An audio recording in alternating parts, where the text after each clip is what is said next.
very good morning to all of you. So we've heard Mr. Samir Garde straight from the trenches. And yesterday you heard Mr. Rakesh, who's experienced it all in terms of resilience, right? So those were extremely important deliberations on what happens when you really want to stay the course in turbulent times. So today, what I'm attempting to do is to focus a little bit differently from what probably you have discussed so far, and that is to look at turbulence in terms of external factors as well as turbulence, which is about what happens internally within startups when they actually struggle through their journey of growth.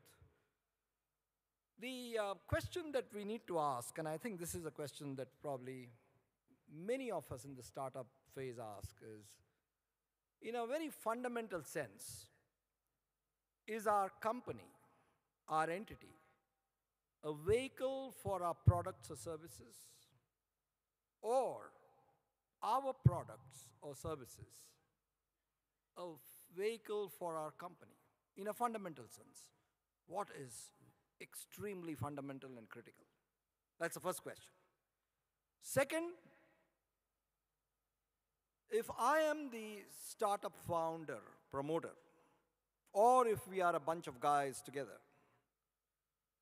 do we aspire to be famous as a time teller? Time teller is somebody who just looks at the horizon and is able to tell you the exact time. There are people like that, right? And there are others which actually get into the technology of clock making. So what would you like to be best known for?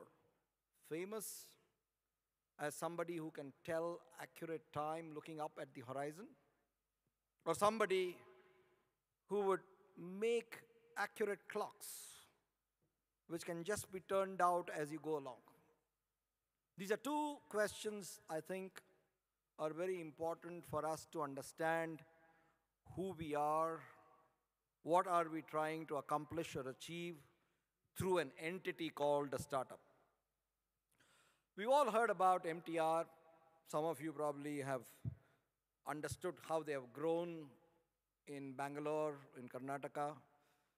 MTR, those of you who are not from Bangalore, is an iconic brand where very good quality savories and snacks were actually served in silver cutlery starting from the British days. Sometime around in the I think the late 70s, if I remember, or early 80s, we had a chief minister called Mr. Devraj Ars.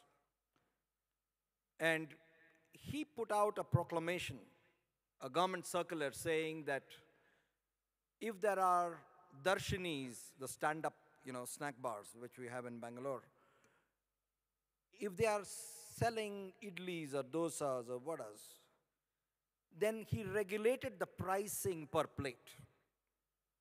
Soon enough, MTR, which actually used excellent quality of material, everything which would be something which you would actually make at home, they could not really match up to the pricing that the government had set up. Soon enough, Mr. Maya, the founder, was left with 100 others whom he had brought from the villages in Karnataka to help him run MTR. All of them were unemployed. They had to really down the shutters.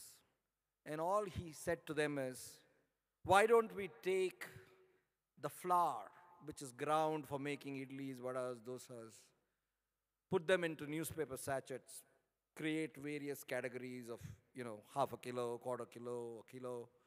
We all know our customers. Go and ask them in their homes whether they would like to do the final process of steaming and cooking and making, because they just can't afford to continue this way. Soon enough, what we know today as MTR, ready to eat, ready mix is available. That 400 crore business, which turned out to be such a God-sent opportunity by a government circular sent many, many years ago. MTR never had thought of actually producing a category of ready-to-eat or mixes to the larger society. They had only focused on an restaurant business. Which brings us to the next interesting thing. All of us know about Harley Davidson. And Honda decided to enter the American market, challenging Harley Davidson with the Honda bikes. Soon enough, the sales team which went there ran out of their sales budget. They lived in small apartments on tight budgets. And they were going around Los Angeles in this nice little, what we would call here, if you remember, we had those very small bikes in India many years ago. Not now, I don't see them now, unless you go to a village. And these were called Super Cubs. And they actually ran that around for errands within the neighborhood in Los Angeles. A lot of Americans took a fancy to these bikes, took photographs, talked to these guys, and told them that they are very interested in sourcing them and where would they find them. Honda never had a sales or a marketing plan for these Super Cubs. They had come to sell large motorbikes, and that was a market which was difficult to crack. What probably are some of these insights here is that when we probably start with products or services that we envisage, dream of, and we are very good at, it is generally, as you know, a trial and error phase where you spray and then you pray that some of that will stick with the market and customers will ask for it. But if we really want to think about staying the course, it is about making organizations by choice because products and services just happen and succeed by chance. I just want to put this, you probably have seen this portrait. What do you actually see? How many of you see an old woman here? Please raise your hands. Okay. How many of you see a young woman here? Wow. Now you see that? That there are two different women in the same picture. The problem is that when we start our startups, we have a certain prioritized focus, which actually talks about our priorities when we start. But the customer probably is looking at something else within what you're trying to offer. The ability to connect with what the customer sees, which is very different from what we deliberately try to achieve in a marketplace, is what we call as a realized strategy which emerges because there are certain things which stick in the market while there are other things that we adore and the market is not ready for it. So we know that this is a high stakes game. It's all about what customers think. It's all about how competitors retaliate. And it is about how quickly the technology undergoes change. So the inadequate business orientation generally is to have an inward-outward focus. And therefore, we need to change that primarily to consider what is it that is of superior value to the customers that we seek to address. And we've got to do that at a profit to ourselves. So then the equation changes a bit. But we want to deliver the value that the customer seeks, but then we have to be conscious about the cost that the customer incurs when we are trying to deliver benefits to our products and services. Which really means that when we are trying to deliver value, we've got to be very conscious about the total cost that the customer incurs in evaluating, obtaining, and using our products and services. So the key challenge for us, primarily, when we choose a value proposition, is to make sure that we are very clear about the benefits we will deliver and the benefits we will not deliver, and the price that we ask. other than the other customer costs for them to actually use what we have on offer. So when we look at the totality of this offering, it is primarily about designing business processes to deliver superior customer value. And in our haste to grow, there is always this challenge, the internal turbulence that builds within our organization. How does it happen? Larry Greiner many years ago did a study of startups and various phases of growth, and he figured out that startups have a stable phase and a turbulent phase. And then they move on to the next level of growth, and then they have a stable phase, and there is a turbulent phase. And it keeps going on, depending upon the growth rate of the industry in which you are. So if you are in an extractive industry, such as mining and metals and other things which have to do with commodity, versus if you are in a high-tech industry, which has to do with software, artificial intelligence, machine learning, the pace of growth in both these industries is very different. And therefore, depending upon where a startup is, the phases of stability are much smaller than the phases of instability or turbulence, which in the growth phases which have been identified, and it's an excellent map, and I would strongly recommend that we look at this very carefully, is that when we begin a startup, it's all about creativity. It is all about the thing that nobody has ever thought of. And then we develop our own personal leadership. Soon we realize that when we are trying to grow, there is no coordination within, and therefore we seek direction. When we actually functionalize the organization and set a process, people are squealing that they are being choked for lack of autonomy. Then we try and solve that by creating a delegation process within the company. When we offer delegation, those who are away from the customer and from the markets where we are serving, they worry about controlling the organization. And soon enough, there is a structure that is required to coordinate people on the ground vis-a-vis people who are at the hub or headquarters. A whole lot of procedures come into play, and there is red tape. When red tape comes in, it slows everything down. And then again, everybody is looking for a collaborative structure, and the whole thing moves into a matrix structure. So when we look at each of these phases, the emphasis is very different. When we start, we are always thinking about how do we really make sure that we have our initial clients. Our control system is about market results, and the reward is basically the kind of ownership that we share.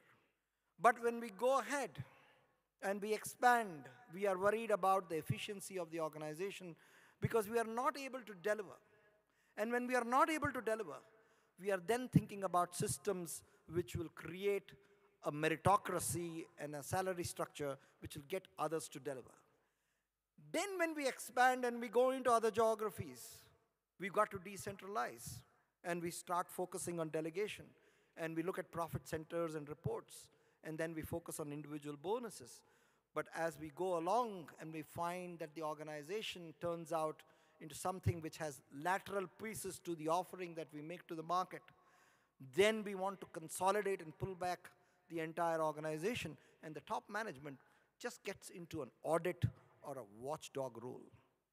It's at that time that the control system moves into the plans and investment centers, and everybody is then looking at profit sharing and stock options. And then when the whole thing gets out of sync in saying that there is so much of red tapeism, there is so much of process, and there is no innovation, it is at that point then we go and revisit the whole thing, and we think about mutual goal setting and team bonuses. So each phase has a period of evolution, steady growth and stability, but then it ends into a revolutionary period because you've started growing and you're growing out of that phase of existence. So the resolution of each revolutionary period determines whether or not the company will move forward into its next stage of evolutionary growth. So the critical task for us as founders is to understand that we have to let go to grow. That's a very difficult human habit. Let go to grow. Oh my God, the pangs of separation. Mr. Samir Garde spoke about Infosys. Infosys too was a startup. Infosys too went through all the phases. And all of us know it is very difficult to let go to grow. I hope you have the mindset, the orientation, and the ability to face up to a hard decision of allowing the organization to go in its growth path. And you are in a position to say that I will make myself redundant in a way in which I will concentrate on things which will create the next set of potential products and services and let the organization manage itself. Thank you very much. So if you have any questions, I'll be delighted to answer.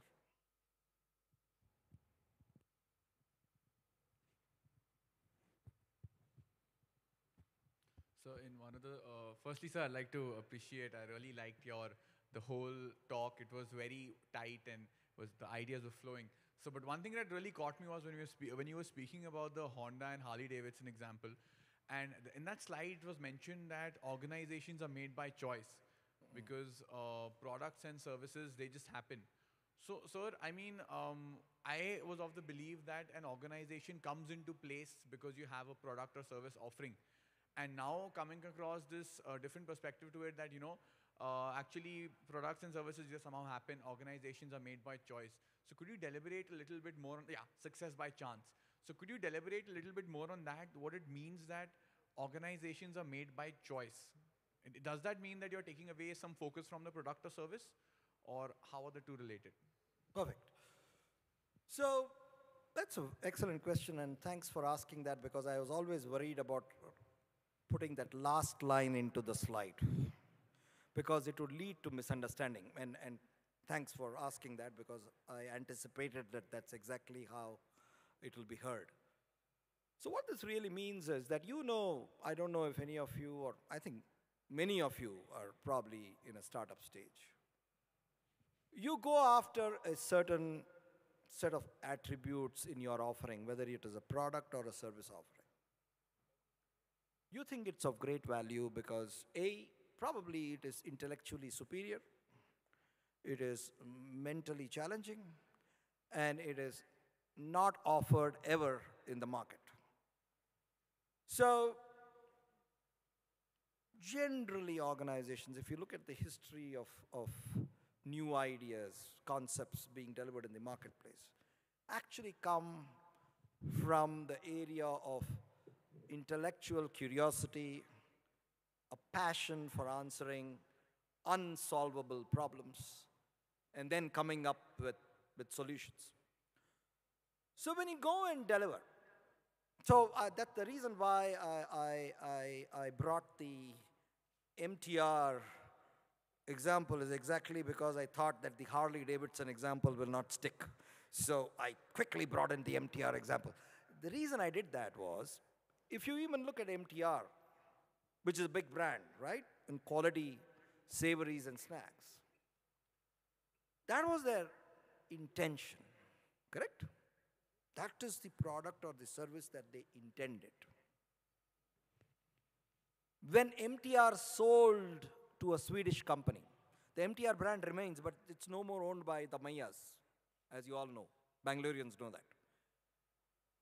You know what they were selling?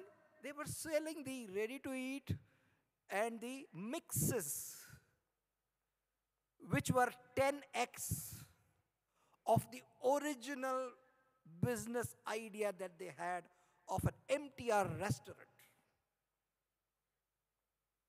So what I'm trying to say is, that when MTR evolved or struck gold, they would have continued to remain that one-off, close to Lal Bagh entity where there's no place to sit and people wait for hours together to get in.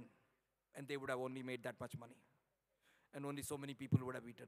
And nothing much would have changed in the life of Bangaloreans. They were able to serve the world. The Bangalorean who went into LA or into New York or into London or into Paris could still have MTR with him. Why? Thanks to that wonderful chief minister who suddenly brought a circular saying, a plate of idli shall not cost more than, or a plate of vada will not cost more than, and a plate of dosa will not cost more than. And soon enough, these guys were out of business because their inventory cost itself was so much. So one challenge, which they had never thought of, got them to think about one revolution, right?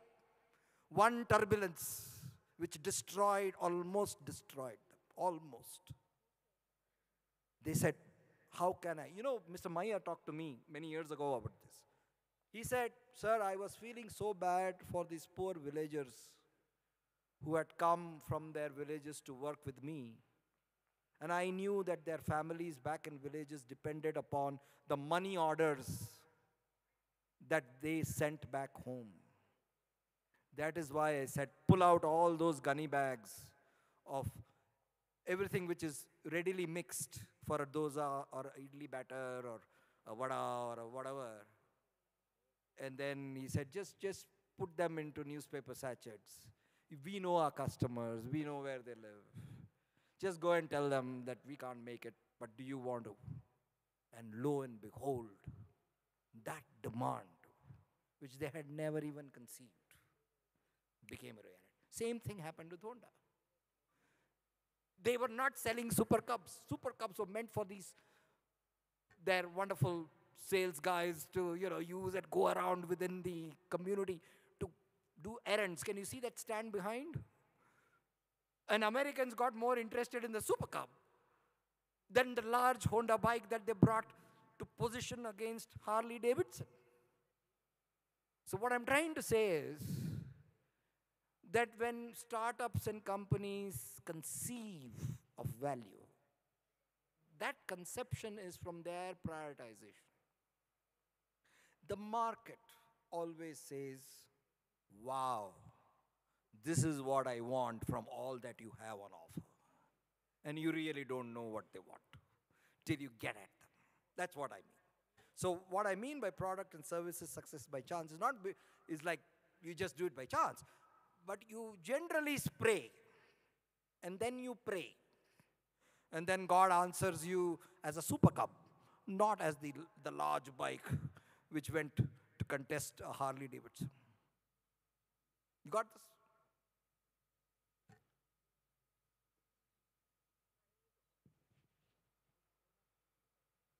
Okay, so I hope we're done.